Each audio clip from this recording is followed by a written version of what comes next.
कि वो अपनी पार्टी का और पार्टी के कार्यकर्ता, चुने हुए लोग, जो भी इनके सहयोगी साथी हैं, इस बड़ी लड़ाई में समाजवादियों का साथ दे रहे हैं और देने जा रहे हैं। इसके लिए मैं इनका विशेष आभार प्रकट करता हूं। और ये सामान्य परिस्थितियों में चुनाव नहीं हो रहा है, पूरे देश और दुनिया की नजर है इस चुनाव में। मैं जब दिल्ली गया था, अरविंद केजरीवाल जी मुख्यमंत्री दिल्ली, उनके समर्थन में जो बड़ी रैली थी,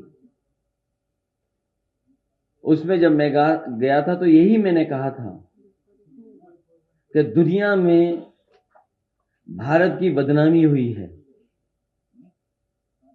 भारत के बारे में चर्चा हो रही है कि चुने हुए लोग और किसी स्टेट के हेड के साथ ऐसा व्यवहार हो रहा हो। जो इंस्टीट्यूशंस हैं, जिन इंस्टीट्यूशन से न्याय मिलना चाहिए, उन इंस्टीट्यूशंस में भी भारतीय जनता पार्टी हस्तक्षेप कर रही है। ये तो हम लोगों ने एक प्रधानी के चुनाव में देखते थे, प्रधान स्तर पे देखते थे, लेकिन मुख्यमंत्री किसी स्टेट के चुने गए हों, उनके साथ ऐसा व्यवहार, झूठे मुकदमे लगा करके उन्हें जेल भेज दिया जाए। इसी तरह झारखंड के मुख्यमंत्री, उन्हें जेल भेज दिया। और कौन नहीं जानता कि उन्हीं इंस्टीट्यूशन, उन्हीं संस्थाओं के सहारे अपनी सरकार बनवा ली महाराष्ट्र में, या उन्हीं संस्थाओं से डरा करके वसूली कर ली, या उन्हीं संस्थाओं को से डरा करके, और अब तो पुलिस को आगे कर करके लोगों को अपनी पार्टी में शामिल कर रहे हैं। कई साथी जो भारतीय जनता पार्टी में गए हैं, उन्होंने कहा कि हम शरीर से तो जा रहे हैं, लेकिन हम आत्मा से और अंदर से आपके साथ हैं। तो सोचिए, ऐसे डर के और डरा के लोगों को अपने दल में शामिल कर रहे हैं।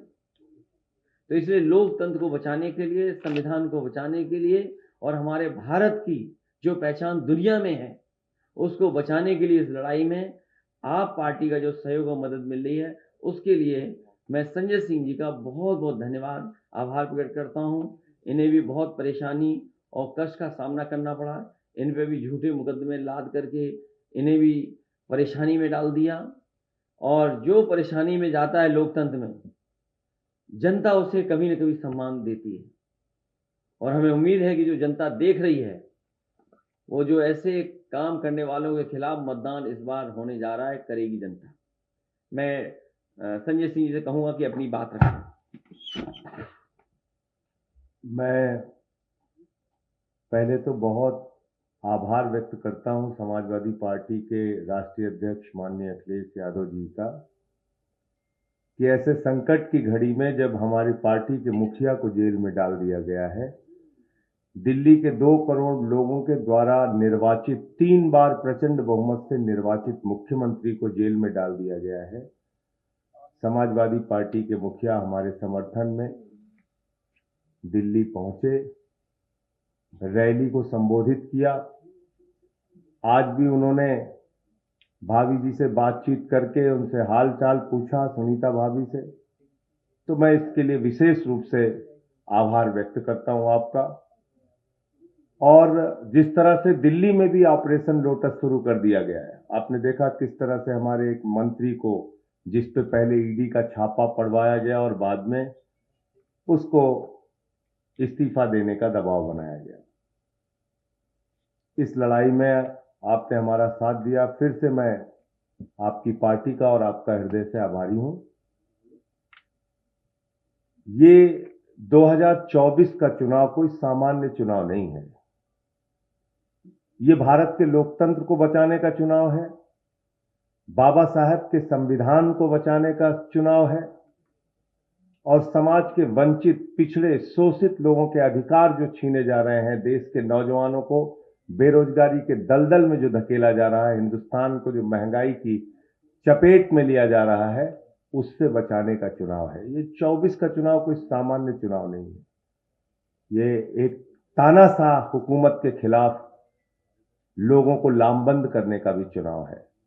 और मैं सिर्फ इतना कहना चाह रहा हूं कि इंडिया गठबंधन 2024 का चुनाव जीतेगा, और समाजवादी पार्टी के जितने भी आज जो बातचीत हुई आपसे, अखिलेश जी से, अध्यक्ष जी से, जहां जहां समाजवादी पार्टी के कैंडिडेट उत्तर प्रदेश में हैं, हम यूपी का चुनाव नहीं लड़ रहे हैं, हमारा एक एक कार्यकर्ता, जहां हमारे निर्वाचित प्रतिनिधि हैं, सभासद हैं, चेयरमैन हैं, वो सारे लोग और एक एक कार्यकर्ता समाजवादी पार्टी के कैंडिडेट को जिताने के लिए काम करेगा, क्योंकि ये बड़ी लड़ाई है, लोकतंत्र को बचाने की लड़ाई है, तानाशाही को खत्म करने की लड़ाई है।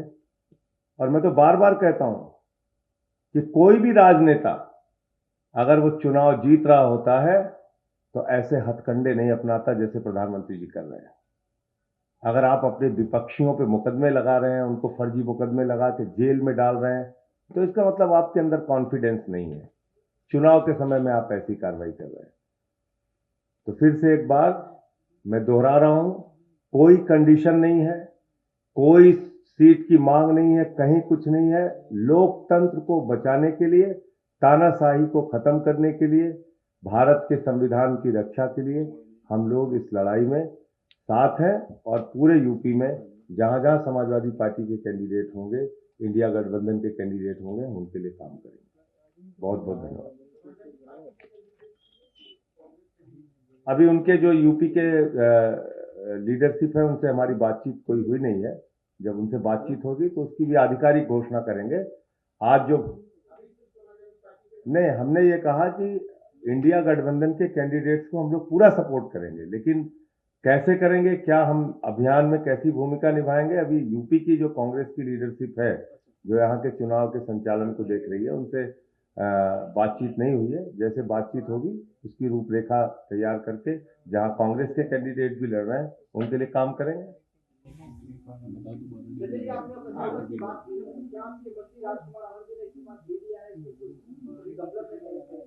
अब उन्होंने सार्वजनिक रूप से आके बयान तो दे ही दिया है, सबके सामने बयान दिया है। अब जिस दिन ईडी के छापे उनके यहाँ पड़े थे, उस दिन क्या बोला था वो भी देख लीजिए। और जब बाबा साहब के संविधान दिवस पे उन्होंने मुख्यमंत्री जी को बुलाया था अपने कार्यक्रम में, उस दिन उन्होंने क्या बोला था मुख्यमंत्री जी के बारे में और कितना सम्मान दलितों का अरविंद केजरीवाल जी कर रहे हैं, वो सारे वीडियो निकाल के देख लीजिए। आधिकारिक जो बयान था उस समय ईडी का, वो देखिए आप, सब कुछ साक्ष्य मौजूद है।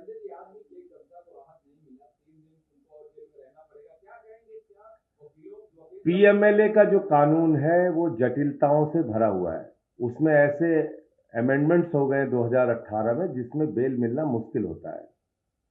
और मैंने आपको बताया, कई बार बता चुका, कई इंटरव्यू में बता चुका, किस तरह से फर्जी मामले तैयार किए गए हैं दिल्ली के मुख्यमंत्री अरविंद केजरीवाल जी के खिलाफ। 10-10, 12-12 बयान ले रहे हैं, 10 बयान में कुछ नहीं बोल रहा आदमी, जैसे उसको अरेस्ट करते हैं, उससे गवाही लेते हैं और फिर उसकी बेल हो जाती है। ये क्या है? सामान्य व्यक्ति भी समझ सकता है।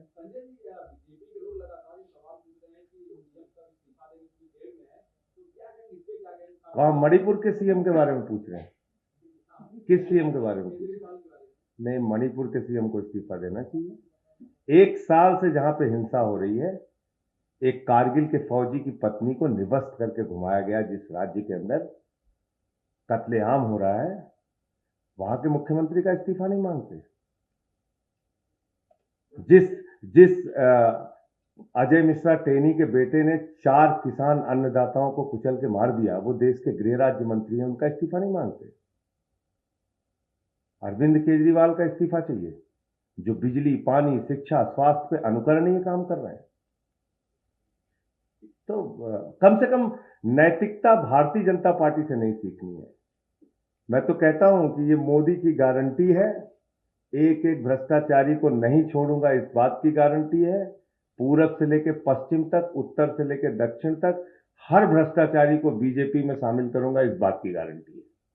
अजीत पवार ले लीजिए, नारायण राणे ले लीजिए, छगन भुजबल ले लीजिए, जनार्दन रेड्डी ले लीजिए, किसकी बात, हसन मुशर्रफ ले लीजिए, हेमंत विश्व शर्मा ले लीजिए, शुभेंदु अधिकारी ले लीजिए, मुकुल राय ले लीजिए, कितने नाम गिनाए। चुन चुन के देश के बड़े बड़े भ्रष्टाचारियों को अपनी पार्टी में शामिल कर रहे हैं। और वो भ्रष्टाचार के खिलाफ बोलते हैं। तो इसलिए ये दोहरा मापदंड है।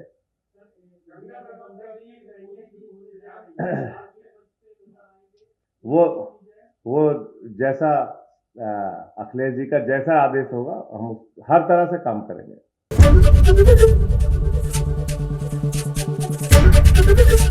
एबीपी गंगा, खबर आपकी, जुबान आपकी।